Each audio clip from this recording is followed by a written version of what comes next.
unang dapat matutunan kapag magtatayo tayo ng printing services. Tapusin mo tong video na to at i-explain ko sa inyo kung ano nga ba ang uunahin nating kailangan ng pag-aralan kapag magtatayo tayo ng printing services.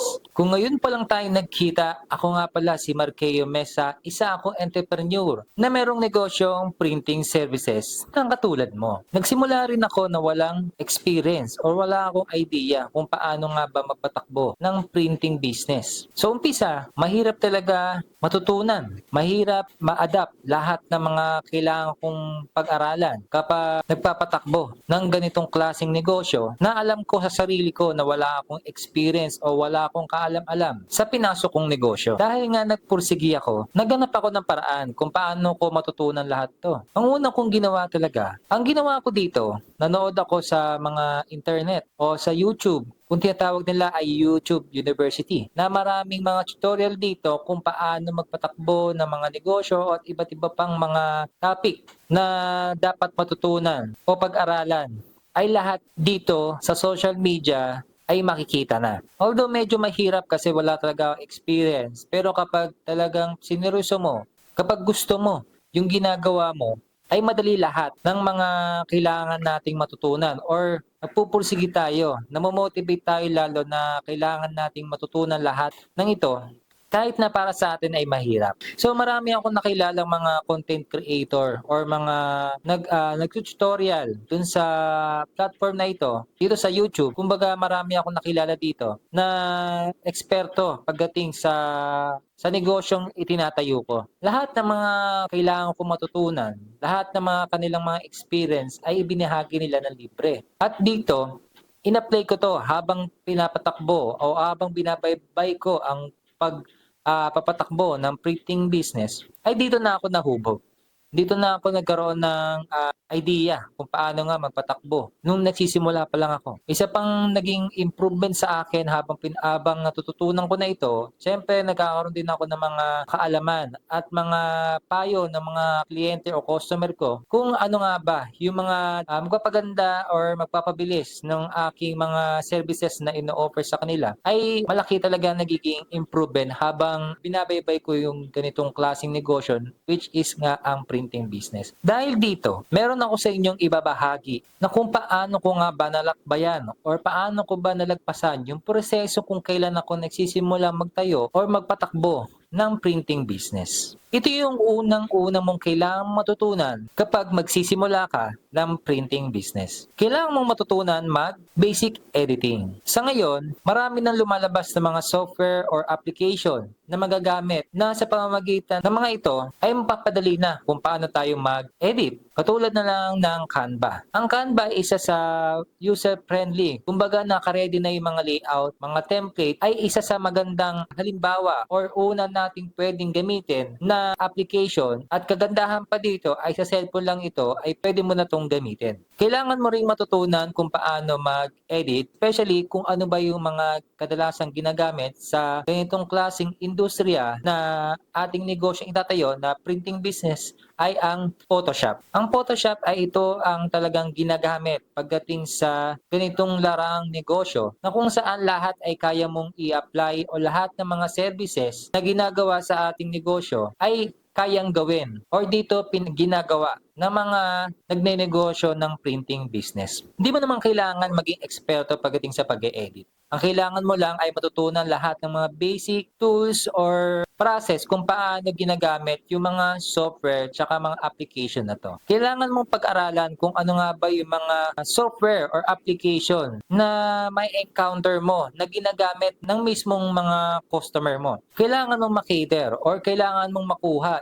kapag nagbibigay sila ng mga file or mga ipapagawa nila based sa mga services na ino-offer mo, tapos hindi mo alam kung ano ba yung mga application at software na ginagamit nila, paano mo ito may ibibigay sa kanila or magagawa or mapiprint. Marami namang tutorial na makikita or mapapanood, especially sa mga platform na ginagamit or sa mga lumalabas sa mga social media at internet, ay hahanapin mo na lang kung ano nga ba yung mga interesadong kailangan mong matutunan dahil hindi na mahirap matutunan ang pag-e-edit. Ang kailangan mo na lang talaga ay magtiyaga. tiyaga. Seryosohin kung ano nga ba yung tinatakbo mong negosyo. Pangalawa, technical or maintenance. Siyempre, kapag meron ka ng mga ginagamit na mga machine or equipment, especially computer at mga printer, ay kailangan mo rin talaga matutunan kung paano ito aayusin kapag nagkaroon ng mga problema. Katulad ng sinabi ko nung una, ay mapapanood mo rin ito sa mga tutorial na makikita sa mga social media at internet, ay i-apply mo na lang to or susundin mo na lang yung mga procedure kung paano nga ba ito may apply sa inyong mga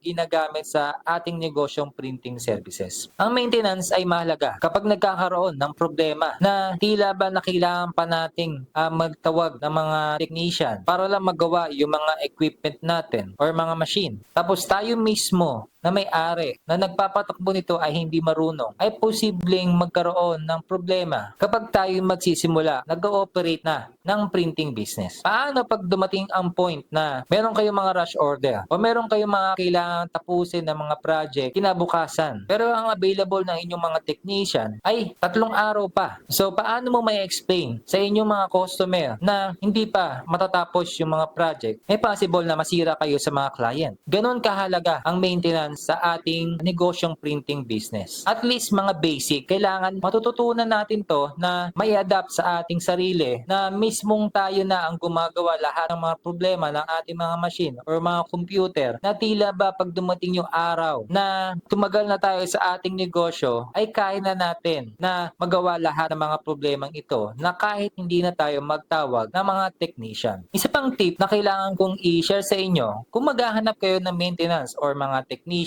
na mag-repair or mag-aayos ng inyong mga machine, ay kailangan yung mga trusted at yung mga pagkakatiwalaan. Siyempre, habang ginagawa nila ito, kailangan din magtanong din tayo kung paano nga ba kung paano nila ginagawa na inaayos yung mga ganitong problema. Based sa kanilang mga experience, ay tayo rin bilang isang may-ari ay matututunan natin na kahit wala sila ay kaya na nating gampanan lahat ng mga tungkulin kapag nagkakaroon tayo ng problema sa ating negosyo. Pangatlo, printing output. Isa ito sa kailangan nating matutunan, especially kapag nagsisimula tayo ng printing business at walang idea kung ano nga ba yung mga lumalabas sa ating mga printer or sa ating mga nile-layout. Bilang isang nag-ooperate or nagpapatakbo ng printing services, kailangan na ibibigay natin yung quality or yung mga expectation ng ating mga customer kapag sila nagpapagawa. Tayo kasi mismo ang nakakaalam kung ano nga ba ang pinakamaganda or pinakamaayos na lalabas sa ating mga output sa ating mga printer or mga machine. Dahil hindi marunong yung ating mga customer or mga client natin, kapag magpapagawa sila, tayo yung inatasan or pinagkatiwalaan kung ano nga ba yung best quality na kaya nating i-provide sa ating mga customer. Huwag na natin silang dayain na kahit na hindi okay sa inyo yung quality, pero pagdating sa customer ay okay na okay sa kanila kasi nga wala silang alam. Kailangan bilang isang may-ari ay maging tapat tayo sa ating mga customer. Kasi kapag nagkataon na meron tayong mga dumating na mga client na merong mga experience or knowledge pagdating sa mga output or sa mga masaselan, sa mga kulay na mga lumalabas sa ating mga machine or equipment, ay posibleng masira tayo sa mga customer or magkaroon pa tayo ng bad feedback at maikalat pa ito ay posible pang makaapekto sa ating mga negosyo. Kailangan nating alamin kung ano nga ba yung totoong quality na kailangang ibigay ng ating mga machine ay dapat nating matutunan. Magtanong tayo sa mga nakakaalam, mga eksperto na mga gumagamit kung ano ba yung mga machine na inyong mga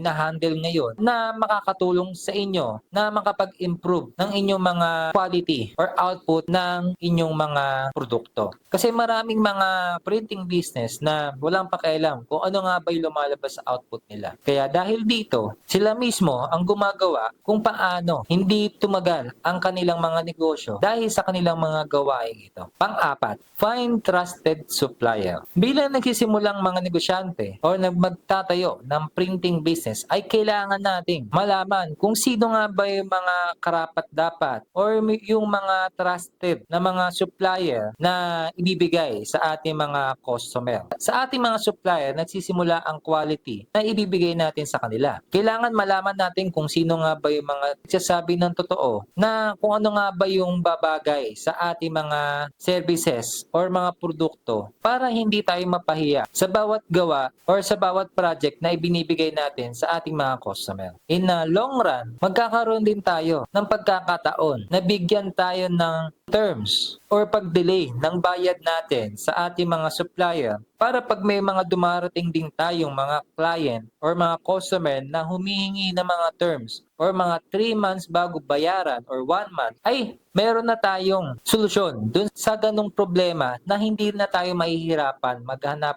ng puhunan para sa ganong katagal na bayaran. Pagdating naman sa mga machine or equipment or mga printer or computer, ay kailangan maganda yung after sales nila. Kapag nag-purchase tayo ng mga kanilang mga machine, ay kailangan maganda rin yung magiging resulta or madali sila makontak kapag nagkakaroon tayo ng problema sa ating mga binibiling nag-purchase ng kanilang mga machine. Dahil kapag hindi tayo nakahanap na maayos sa supplier pagdating sa ating mga machine, ay posibleng tumigil or masayang ang ating mga puhunang ipinunda sa kanila. Kaya ganun na lang kahalaga na kailangan natin magkaroon ng pagkakatiwalaang mga supplier. Lahat ng mga sinabi ko ay based sa aking mga experience at mga nalaman ko sa mga kapwa ko printing business owner na binahagi ko sa inyo na baka sakali na makatulong rin sa inyo kung paano nga ba makapagsimula at hindi tayo mahirapan o hindi kayo mahirapan sa pagpapatakbo ng printing business. Tandaan nyo, lahat ng mga negosyo ay nagsisimula sa umpisa, sa basic, sa walang alam. Anong kailangan natin? Unang-una ay ang magtiyaga na pag-aralan lahat ng mga kailangan matutunan sa mga itatayo nating mga negosyo, katulad ng printing business. So umpisa mahirap talaga, napakahirap. Mahabang taon, buwan, bago natin matutunan o hindi pa nga natin matutunan kahit ilang taon na tayo magsimula o nagsisimula dahil ang ekonomiya o mga teknolohiya sa ating mundo ay mabilis mag-upgrade. Kaya pag tayo isang negosyante ay kailangan hindi tayo natatapos na mag-aral. Ang kalaban naman natin dito ay yung hindi natin pagseryoso sa lahat ng mga bagay na kailangan nating matutunan para mag-improve yung ating mga negosyo na tila ba kapag gagawin na natin ito ay nawawalan tayo ng gana. Tsaka nga pala, kung wala ka pang community na nasalihan, ay pwede kang sumali sa aming community or Facebook group na Galawang Entrepreneur. Dito, pwede ka mag-share ng inyong mga experience bilang isang printing business owner or magtanong or mag-post kung ano ba yung mga problema nyo na baka sakali doon sa loob ng ating community or sa ating group ay merong mga makasagot ng inyong mga problema na makatulong, na mabilis maresolba lahat ng ito. Tandaan nyo, kapag magtatayo tayo ng kahit anong negosyo bilang isang entrepreneur o negosyante, ay hindi natin kailangan magpahinga sa pag-aaral. Dahil mabilis, marami pa tayong kailangan matutunan na akala natin na lahat ay alam na natin. Kapag in-explore pa natin yung ating industriyang ginagalawan, ay marami pa pala tayong kailangan pag-aralan at mga bagong dapat pag-aralan. Huwag mo sabihin matanda ka na o may edad ka na o kaya naman hindi ka nakapagtapos ng pag-aaral. Wala sa edad o natapos ang dahilan o ang rason para ipagpatuloy lahat ng ating mga gustong gawin sa buhay. Dahil hindi naman talaga lahat nakapagsimula ng maging isang successful agad. Hindi naman din lahat ng mga nakapagtapos ng pag-aaral ay naging matagumpay. Tandaan mo, lahat ng ito ay may mga dahilan. May mga rason kung bakit nangyayari. Isipin mo maigi kung para sa inyo ba itong ginagalawan nyo. Kailangan na mahabang proseso o pag-aaral ang kailangan nating gawin para maabot yung mga pangarap natin. Samahan nyo na rin ng mataas, matayog na pangarap na tila ba hindi nyo maaabot, na imposible nyong maabot para yung pagkakataon or yung motivate natin ay talagang hindi nawawala. Kasi napaka-imposible. ng ating pangarap. Malay natin, lahat ng imposibleng dating hindi natin kayang gawin ay lahat ng ito ay may kapalit at hindi sumuko sa lahat ng mga problemang dumaan sa ating buhay. Tsaka nga pala, meron nga pala akong ilalabas na libro ngayong taon. Baka sakali, bago matapos ang taon o susunod na taon, nilalunch ko na hanggat maaga pa, sisimulan ko palang gawin. Promote ko na kung gusto nyong bumili. Dito naman sa librong ito, ang ilalagay ko dito ay yung buhay ko bilang isang entrepreneur. Kung paano nga ba ako nakapagsimula at sino ba yung mga naging inspirasyon ko o sino ba yung mga tumulong sa akin kung paano ko ito nasimulan. Na baka sakali rin na ma-inspired kayo or ma-motivate or matutunan o magkaroon ng learnings about sa aking mga experience sa pagpatakbo ng negosyo at pagsuporta na rin sa akin. Pa-follow na lang din po pala ako sa aking YouTube account. Please pa-subscribe and like, share na lang din para meron din tayong matulungan nasa pamamagitan ng mga content na ilalabas ko. Kung natapos mo pala tong video na to, please pa-comment naman sa baba.